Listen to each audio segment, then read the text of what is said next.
Untuk materi yang pertama, ada asal-usul nenek moyang bangsa Israel dari Adam dan Hawa hingga ke-12 anak Yakub. Hawa adalah manusia pertama yang diciptakan oleh Allah. Mereka juga yang menjadi nenek moyang umat manusia. Mereka tinggal di Taman Eden, namun setelah mereka melakukan pelanggaran terhadap Tuhan, mereka diusir dan mereka dihukum oleh Allah atas pelanggaran mereka. Setelah itu, mulailah mereka memiliki keturunan. Dapat kita lihat dalam Kejadian 1 sampai Kejadian 3. Daftar keturunan Adam dan Hawa, mereka memiliki anak bernama Kain dan Habel. Kemudian mereka juga memiliki anak bernama Set, dan Set yang menjadi penerus keturunan mereka, di mana Set memiliki anak bernama Enos, kemudian Enos memiliki anak yang bernama Kenan, dan sampai pada keturunan Musa. Kemudian Musa memiliki anak yaitu Sem, Ham, dan Yafet. Setelah berabad-abad, keturunan Set berkembang, namun dunia semakin menjadi jahat sehingga Allah memutuskan untuk menghukum umat manusia dengan air bah. Pada waktu air bah akan terjadi, Tuhan berfirman kepada Nuh untuk membuat bahtera sebagai tempat ia dan keluarganya beserta segala binatang dan tumbuhan yang akan ia masukkan ke dalam bahtera agar mereka dapat selamat dari air bah.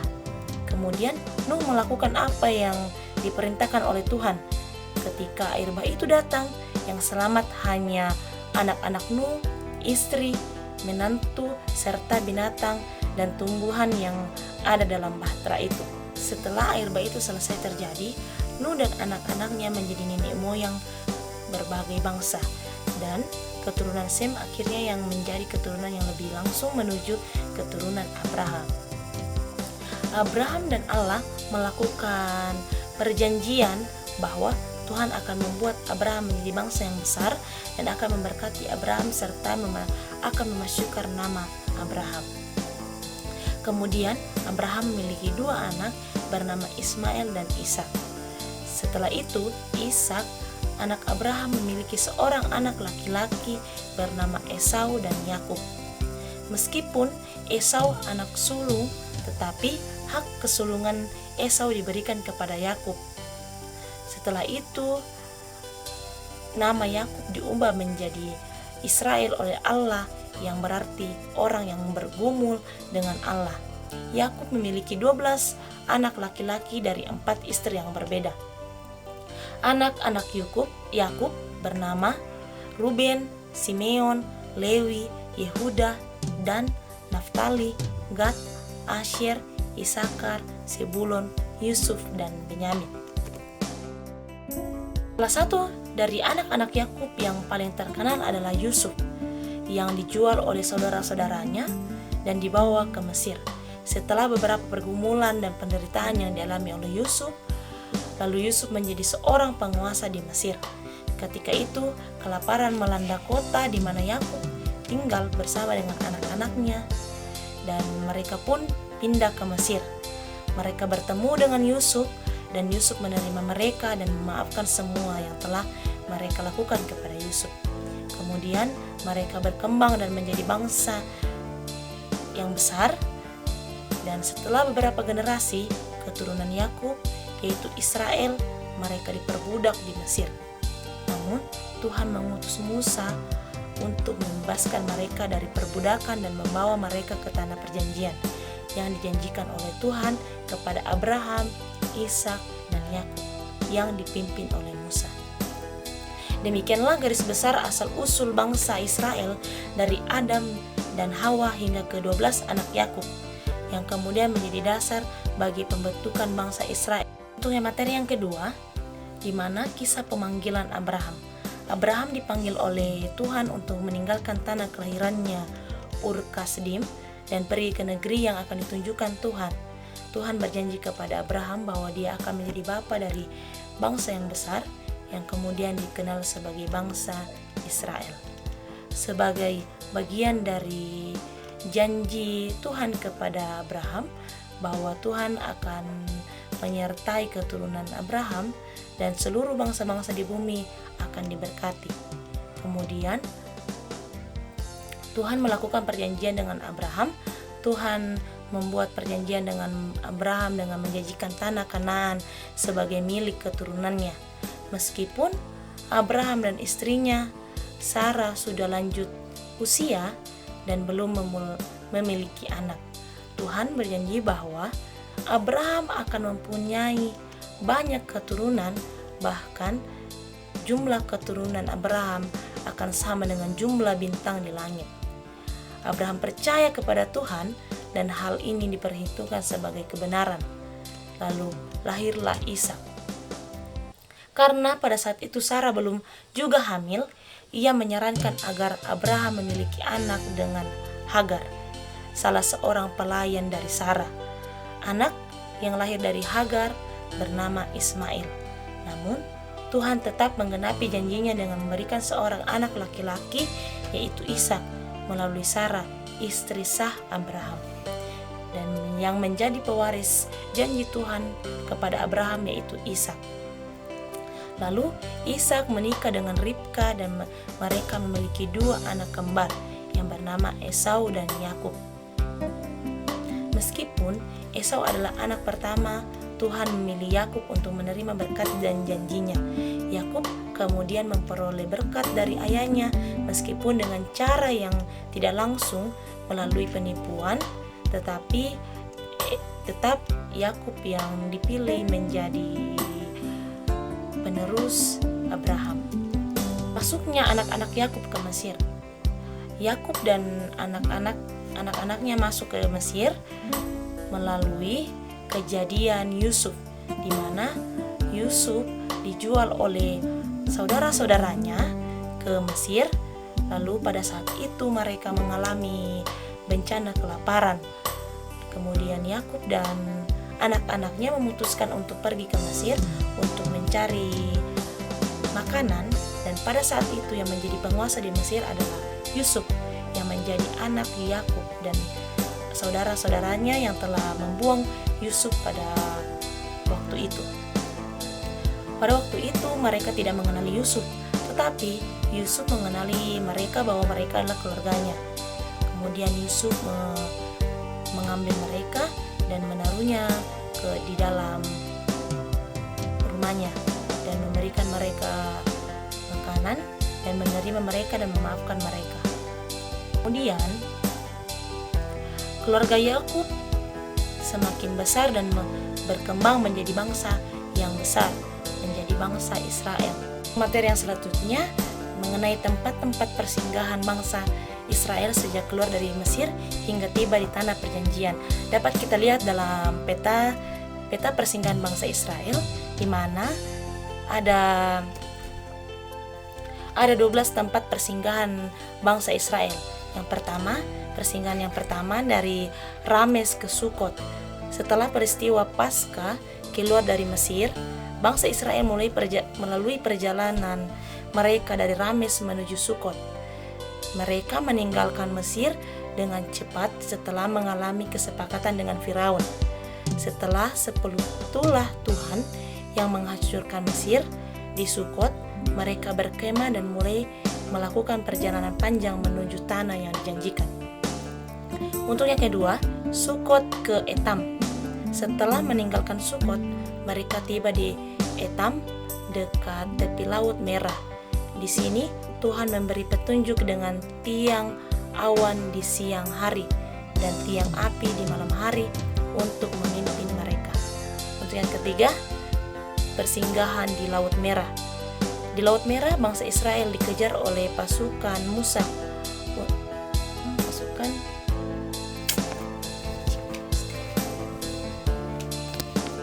Untuk yang materi yang selanjutnya, tempat-tempat persinggahan bangsa Israel sejak keluar dari Mesir hingga tiba di tanah perjanjian.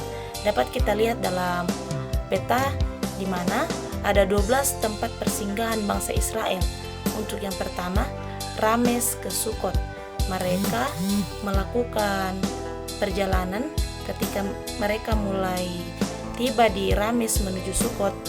Mereka meninggalkan Mesir dengan cepat setelah mengalami kesepakatan dengan Firaun setelah 10 tulah yang menghancurkan Mesir. Di situ mereka berkemah dan mulai melakukan perjalanan panjang menuju tanah yang dijanjikan. Yang kedua, Sukot ke Etam. Mereka meninggalkan Sukot dan tiba di Etam dekat tepi Laut Merah. Di sini Tuhan memberi petunjuk dengan tiang awan dan tiang api pada malam hari dan siang hari untuk memimpin mereka. Yang ketiga, Laut Merah. Di Laut Merah mereka mengalami pengejaran oleh pasukan Firaun yang berubah pikiran dan mengejar mereka.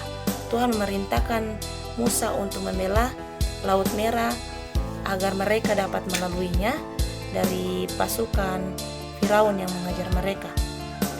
Yang keempat, di Marah. Mereka menyeberangi Laut Merah sehingga bangsa Israel tiba di Marah, tetapi mereka tidak dapat minum air karena di sana rasanya pahit. Kemudian Tuhan memerintahkan Musa untuk melemparkan sebatang kayu ke dalam air dan air tersebut menjadi manis. Dan yang kelima, di Elim. Setelah peristiwa di Marah, mereka melanjutkan perjalanan menuju Elim, sebuah tempat yang memiliki 12 mata air dan 70 pohon palem. Mereka beristirahat dan di sana sejenak sebelum melanjutkan perjalanan. Padang gurun Sin. Bangsa Israel tiba di padang gurun Sin antara Elim dan Gunung Sinai. Di sini mereka mulai mengeluh karena kekurangan makanan. Tuhan memberi mereka manna, roti dari surga, dan burung puyuh untuk dimakan, dan Tuhan memberikan mereka selama perjalanan mereka di padang gurun. Yang ketujuh, di Rephidim. Selanjutnya bangsa Israel tiba di Rephidim, tetapi mereka tidak menemukan air untuk diminum. Mereka mengeluh kepada Musa dan Tuhan memerintahkan Musa untuk memukul batu dengan tongkatnya sehingga air keluar dari batu tersebut.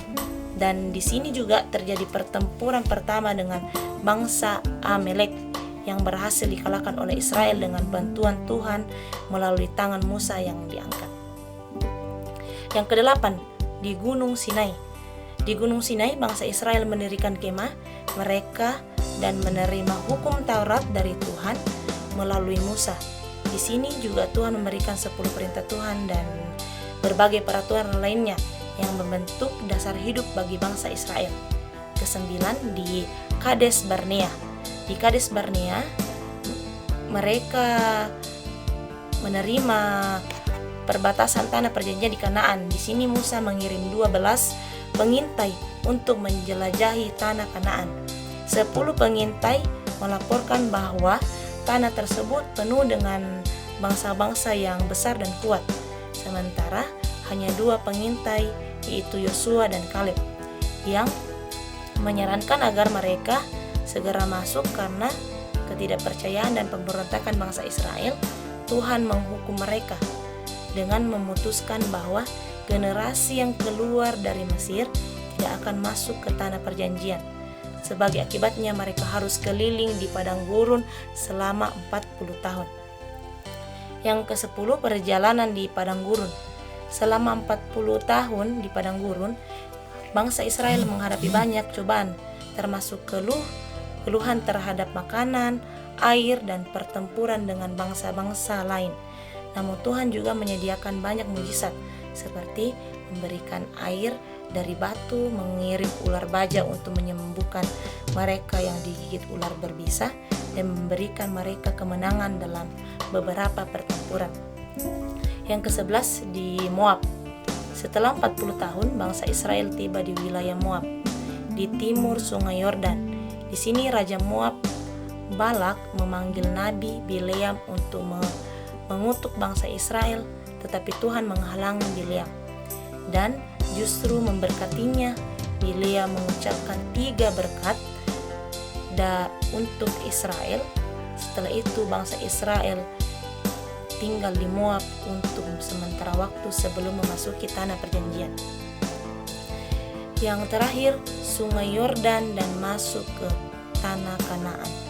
Bangsa Israel akhirnya tiba di sungai Yordan, di batas tanah perjanjian. Di sini Tuhan memerintahkan Yosua penerus Musa untuk memimpin bangsa Israel menyeberangi sungai Yordan. Dengan mujizat Tuhan, sungai Yordan berhenti dan bangsa Israel dapat menyeberangi sungai tersebut.